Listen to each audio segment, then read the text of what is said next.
Bueno, quiero darles la bienvenida al curso de Sistema de Producción de Leche Bovina, lo que comúnmente llamamos como explotación lechera bovina, tambo, producción de leche bovina, producción tambera. Bueno, después vamos a ver por qué es un sistema de producción de leche bovina y ahí va a arrancar el curso la parte, digamos, más importante, digamos, ya entrar en tema. Pero antes de eso, quería comentarles que yo soy el doctor médico veterinario, doctor Ismael Fernando de Zeta, recibido en la Facultad de Ciencia Veterinaria de Esperanza, perteneciente a la Universidad Nacional del Litoral.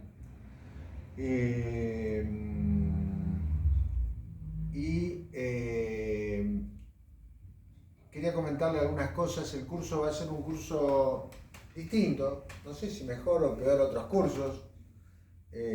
Yo le quiero dar una impronta particular y para eso primero les voy a comentar algunas cosas, dos cosas vamos a ver.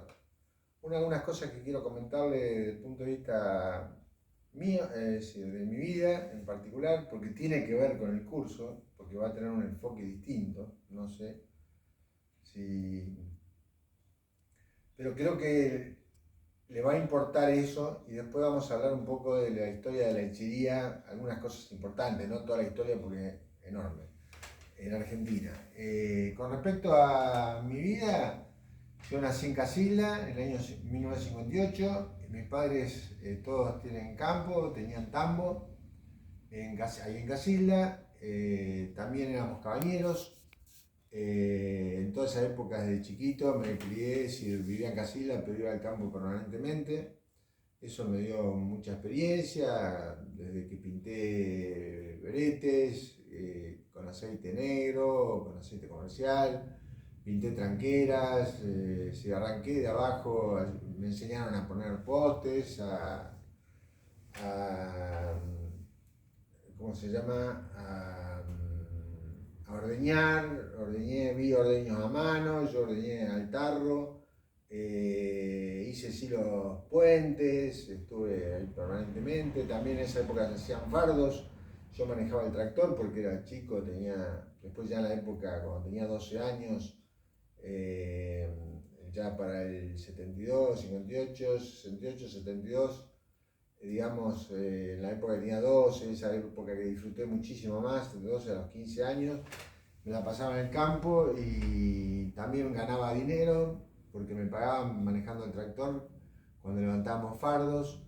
Es decir que viví también cuando hacíamos silos, me pagaban. En esa época se hacían silos puentes de sorgo forrajero con la picadora Richiger vieja.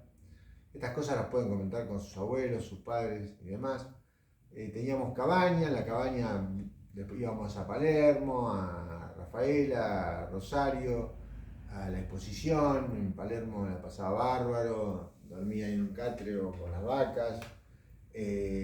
Aprendí todo lo que es cabaña, a bañar los toros, cuidar en paja de trigo en los galpones antes de ir a la exposición. Bueno, después,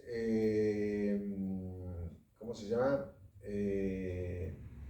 Vi todo lo que pasaba con la lechería en esos momentos, así que pasé por aprender en el campo, ver toda la parte de tambo, desde ordeñar hasta ver la parte de cabaña, y luego decidí, mi familia todos vivieron del campo, tenían tambo, como les decía, y mi familia, digamos, mis primos también, mi hermano, la mayoría se recibieron de ingenieros agrónomos. Y yo decidí la veterinaria un poco porque ya eran todos, había tantos ingenieros agrónomos que digo, voy a seguir otra cosa. Pero en definitiva, como digo, yo siempre seguí campo, es decir, la pasión mía fue el campo, lo mamé desde chiquito. Eh, eh, no me gusta hablar de mí, pero sí tiene que ver con el curso, porque no es lo mismo que yo sea una rata de escritorio, digamos, porque me la pasé en la facultad y me recibí, que haberlo vivido desde chico y haber tenido todas las experiencias que les estoy diciendo, con lo cual muchos de ustedes se pueden de alguna forma sentir también que les pasó lo mismo. Luego fui a la facultad de veterinaria, como les digo, ahí mientras estudiaba empecé en la cátedra de producción animal 1. También estuve en la cátedra de fisiopatología de la reproducción, ya en ese momento, después pasó a ser genealogía. Me la pasaba todo el día, pues vivía ahí en Esperanza. A partir del tercer año segundo, tercer año empecé a vivir en Esperanza, así que me la pasaba todo el día en la facultad.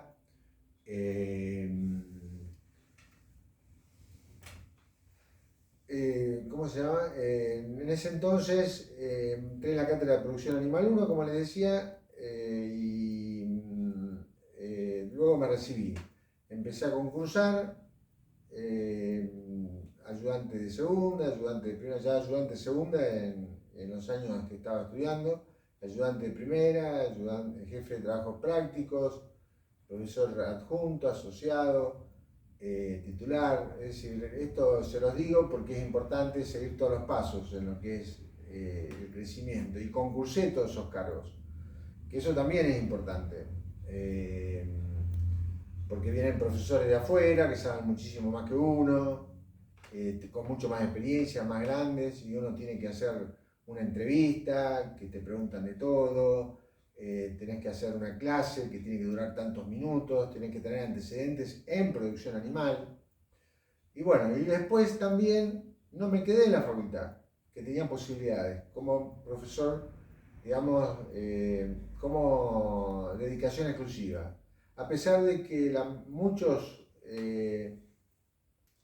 profesores que me tomaron concurso decían que yo que sería bueno que siga en la facultad. ¿Por qué? Porque consideraba que tenía que hacer experiencia en la actividad privada. Entonces tomé una semidedicación y me fui a vivir a un pueblo a 50 kilómetros aproximadamente de Esperanza.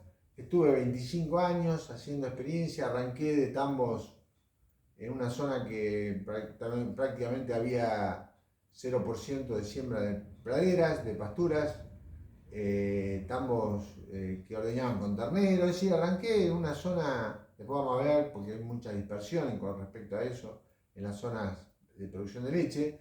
Arranqué en una zona que me hizo bien, porque prácticamente los tambos estaban muy, digamos, arrancaban de cero, con muy bajas producciones y demás. Entonces, poder hice todo el proceso de crecimiento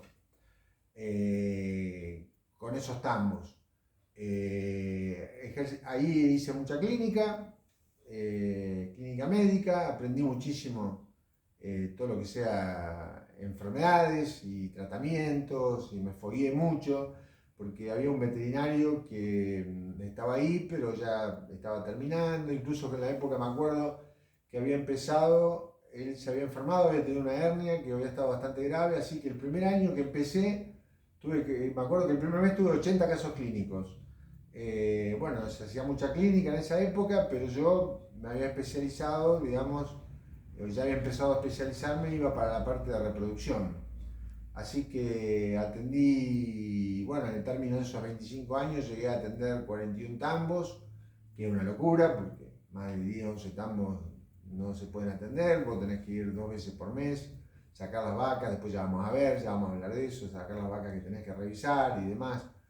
Y después también les quiero comentar, porque tiene mucho que ver con la familia, con las cosas. Ustedes saben que en la actividad lechera la familia, la familia de las tamberas, la familia de uno, de los profesionales, tiene mucho que ver.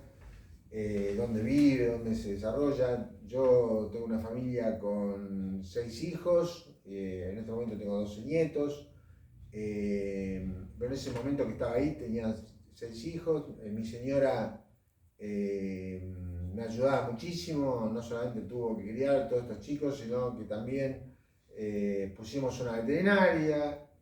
Primero trabajaron en una cooperativa, después pusimos en la cooperativa de ahí del pueblo un tiempo, bastante tiempo. después pusimos una veterinaria, con todo lo que implica. Después pusimos una agencia de máquinas ordeñadoras y una agencia de tanques de frío también. Aprendí a hacer chequeos de ordeñadoras, aprendí a reparar bombas, teníamos urgencias a las 2, 3, 4 de la mañana. Trabajábamos muchísimo. Tanto ella como yo nos pasamos de vuelta, eso es muy común en cualquier actividad. Y bueno, en definitiva quiero decirles que desde que era chico hasta ahora, en otra etapa, con una familia, no es poca cosa tampoco tener una familia con 6 hijos. Y estar en un pueblo que está alejado con todos los temas médicos y demás. Así que bueno, esto ¿por qué es importante? No porque quiero hablar de mí, porque yo no soy soberbio, sino porque para ustedes es importante porque hace a que yo tenga un enfoque distinto de toda la parte, de todo lo que viví. Y por ahí el curso puede tener algo que a lo mejor tenga enfoques diferentes, y hay cosas que vamos a hablar de todo en este curso, desde digamos la historia de la lechería, que va a ser en este video de ahora, lo más corto posible. Pasando por los bretes a la par hasta llegar a los tambos con suplementación estratégica, tambos pastoriles intensivos. Vamos a llegar hasta los freestall, drystall, los tambos rotativos, las robotizaciones, y vamos a pasar por todo. Vamos a ver todos los factores que intervienen en los sistemas de producción de leche. Pero dicho esto, que sepan interpretarlo, es para que vean que, le vuelvo a repetir, el enfoque es distinto desde muchos aspectos. Va a tener cosas que yo le voy a decir que a lo mejor me parece que a mí son importantes. Por ejemplo, para decirle algo que se lo voy a repetir muchísimas veces, dos cosas importantes. Siempre que uno entra en un sistema productivo, lo primero que hay que hacer es mirar cómo funciona el sistema. Y después de eso, empezar a ver qué es lo que uno tiene que tocar.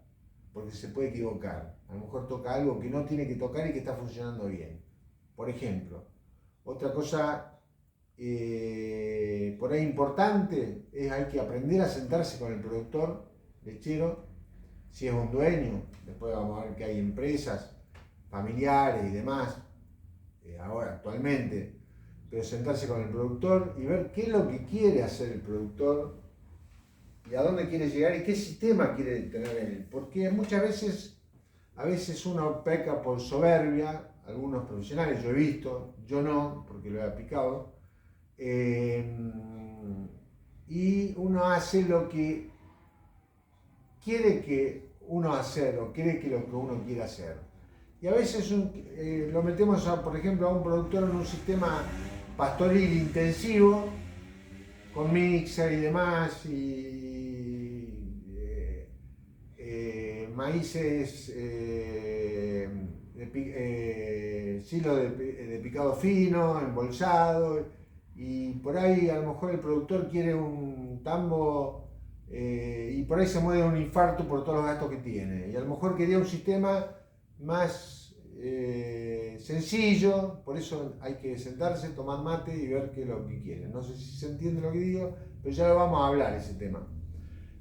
Ahora en la segunda parte, y quiero rápido porque no quiero tampoco, quiero decirle un poquito, la lechería argentina es muy largo la historia, pero yo quiero hacer enfoque fundamentalmente en algunas cositas que son interesantes.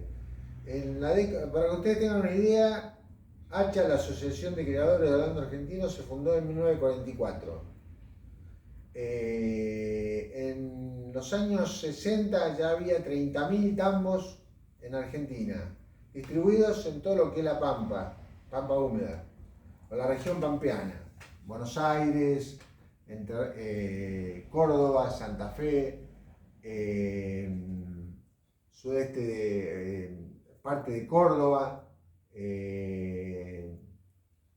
parte de Entre Ríos también, una zona muy amplia, todo lo que es la Pampa, la región pampeana, muy dispersos y con distintas características muchas veces, algunos tambos de un poquito más avanzados, otros menos avanzados y demás. Hay de todo, muy disperso. Esos tambos en esa época había, como les decía, 30.000 tambos para los años 60, una disminución de tambos y una concentración de tambos. Eso pasó a nivel mundial, no solamente en Argentina. Para que ustedes tengan una idea, para los años 90 había 15.000 tambos, para el año 2012 había unos 12.000 tambos y para actualmente el año 2023 había el año 2024 hay unos 9.700 tambos. Por supuesto que ha ido cambiando eso, ya lo vamos a hablar, porque los tambos han aumentado en producción, han aumentado, a lo mejor bajó la cantidad de vacas, pero aumentaron en producción individual o producción por hectárea en los sistemas pastoriles y cambió totalmente, digamos, el sistema de producción. Con respecto a la década del 50, 60 y 70, los tambos eran tambos de base pastoril prácticamente netos. Me acuerdo de que la suplementación, es decir, las pasturas que había eran pasturas de alfalfa con latencia. La más común era la cordobesa y la pampeana, muy famosa, pregúntenle a sus abuelos o a sus padres, y eran con latencia invernal, es decir, que en invierno no producían pasto. Había verdeos de invierno, había una mayor superficie, por causa de eso había una mayor superficie de siembra de verdeos de invierno, llámese verdeos de invierno típicos como la avena, el triticale, el trigo forrajero, etc. Y verdeos de verano con sorgo forrajero fundamentalmente. Esos tambos producían mucho en primavera-verano, eran tambos chicos, de 60, 80 vacas en general, también había algunos mayores, pero en términos generales, sistemas pastoril netos, con tambos que producían fundamentalmente menos en invierno, más en primavera-verano. A veces algunos tambos de esos, estamos hablando en general, esos tambos chicos, producían, a lo mejor ordeñaban una vez en invierno y después empezaban a ordeñar 2 veces en primavera y verano. La producción de fardos que se hacía en ese entonces de alfalfa y los hilos puentes que se hacía de sorgo forrajero eran para cubrir el bache nutricional de otoño e invierno, de invierno fundamentalmente, no como ahora que se hacen para aumentar las producciones y hilos de calidad, como el caso de los hilos bolsa. Me acuerdo mucho cómo en esa época, en esos tambos, brete a la par, con salida en retroceso, se ordeñaba con ternero, la mayoría de ellos, para estimular las vacas. Eso hacía que no haya las rutinas de ordeño que hay ahora. Esos terneros estimulaban las vacas y luego se ordeñaba ahí, en esa época, arrancando del 50 para adelante, vayan ubicándose. Había máquinas al principio, se ordeñaba a mano, después máquinas de balde suspendido, máquinas de tarro, algunas portátiles, después máquinas, algunos tambos más grandes ya más desarrollados con máquinas de línea alta. Bueno, la ración, el suplemento que se le daba, no había, se le daba suplemento en los tambos mientras ordeñaban para que la vaca se quede tranquila, fundamentalmente. Era la base, me acuerdo cuando con las moledoras, con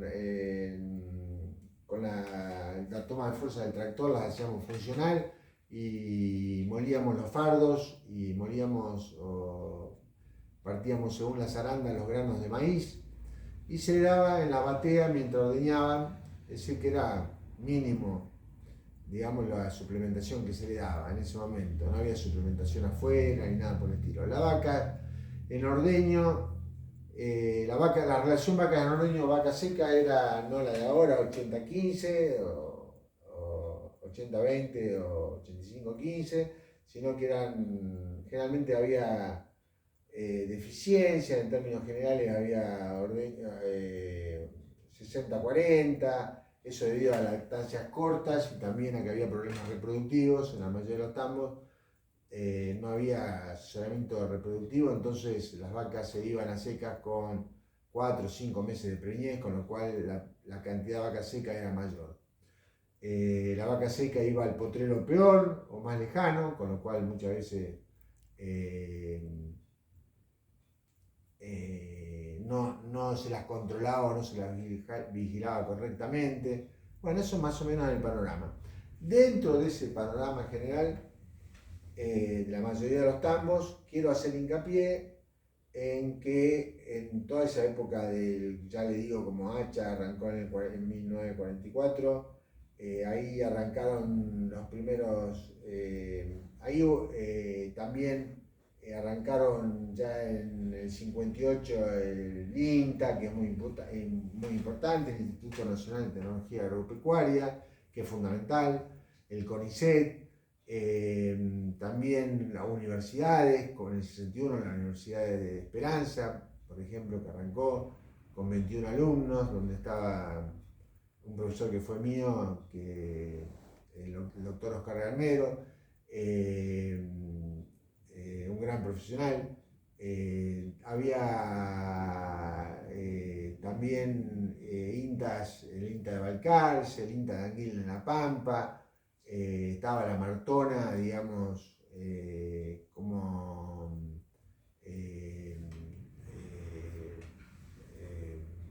fábrica, digamos, de producción de leche, de lácteos, digamos, estaba Cotar, me acuerdo de esa época, Sancor, que arrancó en 1938 como cooperativas, con 16 cooperativas asociadas. Bueno, lo importante de esa época, lo que quiero dejar en claro es que había un grupo de cabañeros, había varios, eran 30, 40 cabañeros, pero los que más iban a exposiciones eran unos 20 aproximadamente, las más importantes, Rosario, Buenos Aires, Palermo y Rosario, que ya les acabo de comentar. Caso de Bertaina en San Carlos, caso de Serino en San Francisco, caso de Diz en Buenos Aires, de Itela. El caso de Diz es un apellido emblemático porque tiene la cuarta generación. Actualmente la presidenta es la primera mujer en Hacha, Liz Diz, que es la primera mujer presidenta de Hacha, que tuvo cabaña y tuvieron tambo toda la vida. El ingeniero Juan Carlos Garreta Moreno en Correa, Aramberri en Funes, es decir, le estoy haciendo una distribución, Serino en San Francisco. Todos esos cabañeros fueron punta de lanza porque inseminaban, la mayoría de los tambos, que esto que yo le acabo de decir, que estaban en la zona, tenían servicio natural a campo, con toro. Generalmente con toro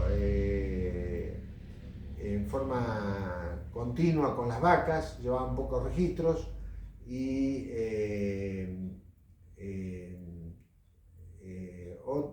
algunos servicios a corral, pero la mayoría con toro natural a campo. Estos cabañeros, volviendo a los cabañeros, ya empezaron a inseminar, avanzaron mucho en lo que es genética. En esa época se utilizaban toros importados de procedencia de Norteamérica.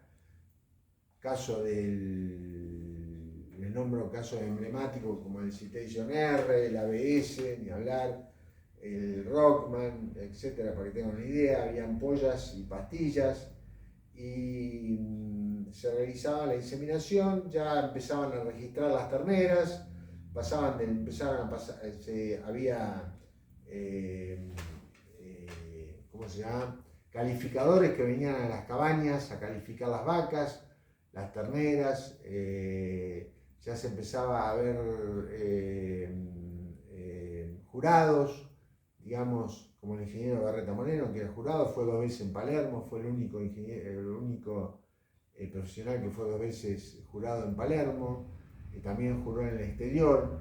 También estaban calificadores como Carlos Cavagna, que tenía el productor lechero, tuvo tambo antes y era arquitecto. Pero bueno, con apoyo a eso estaban las universidades, el INTA, el CONICET, como les acabo de decir, las sociedades rurales, Hacha a la cabeza y demás, todos estos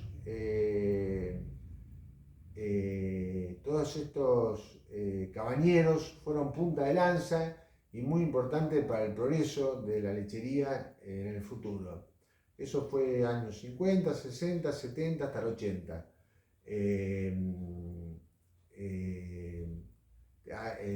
Mejoraron mucho en lo que era genética y vendían no solamente a países vecinos como Brasil, que nos venían a comprar incluso a las cabañas, sino que también fueron los que le daban, vendían terneras y toros en las exposiciones rurales, y también vendían terneras toros y toritos a los tambos para mejoramiento genético. Me estoy olvidando de un montón de cosas, pero creo que le doy un panorama general. Quiero que le quede bien en claro que con Hacha se trabajó mucho en esos tiempos con el registro de terneras, con el pasar del puro por cruza al puro del Pedri, con la calificación de las vacas, con el control lechero, que era muy importante. No todo el mundo podía hacer control lechero, era costoso para algunos, pero había que hacerlo porque era fundamental medir cuánto producía cada vaca. La media de las vacas en la mayoría de los tambos era baja, 14, 15 litros, obviamente en estos cabañeros era mayor. Así que bueno, más o menos ese es un panorama, no los quiero aburrir con esto. Esto no lo van a encontrar en ningún lado porque no está en internet, es por eso que se lo quiero transmitir. Si no les gusta, saltéenlo y pasamos directamente a lo que es el sistema de producción de leche y a la clase, enfoque directamente en las clases, pero por ahí a alguno le interesa y me quedan 1000 cosas por contarles, pero quería hacer referencia. No quiero que tomen todo lo que le conté de la parte mía como algo que quería hablar de mí, no me gusta hablar de mí, pero sí quería que les quede claro que ese panorama de todo lo que viví no es a través de una rata de escritorio o que yo me dediqué como veterinario o hice la parte veterinaria, sino que la viví desde hacer, como les digo, arrancar de cero pintando una tranquera hasta terminar como especialista en reproducción y en asesoramiento de tambos. Tengo una visión distinta, van a ver cosas que no le van a gustar, cosas que a lo mejor les digo que le van a gustar mucho y cosas que le voy a decir que a lo mejor no le van a gustar tanto o no las van a compartir. Pero por eso esto va a tener un condimento distinto, si no sería un curso más y eso no me interesa. Tengo una pasión por esto que hago y esa es la que le quiero transmitir. Tengo una pasión por los sistemas pastoriles en Argentina siguen siendo la mayoría de los sistemas en Argentina, obviamente hoy mucho más intensificados, pero siguen siendo la mayoría de los tambos. Y no, porque fíjense que de los 9.700 tambos que actualmente tenemos, 120 tambos son de confinamiento. Van hacia eso muchas explotaciones por razones que ya las vamos a ver. Me queda por decirles que en todo esto la lechería argentina pasó por muchos problemas. La coyuntura del país en todos estos en la vida de todos estos años. No fue fácil, el precio de la leche baja muchas veces con el precio de los granos. Hoy el cambio climático que ha modificado todo, la expansión de la agricultura, primero con el trigo y el maíz y luego con la soja, maíz y trigo, en campos donde la lechería se hacía en campos clase 1 y 2, o campos buenos, digamos, entonces había que competir, y todo eso lo vamos a hablar, todo esto lo vamos a hablar y lo vamos a ver en todos los factores que hacen a los sistemas productivos de leche. Pero bueno, quería hacerle este enfoque para ver si les interesa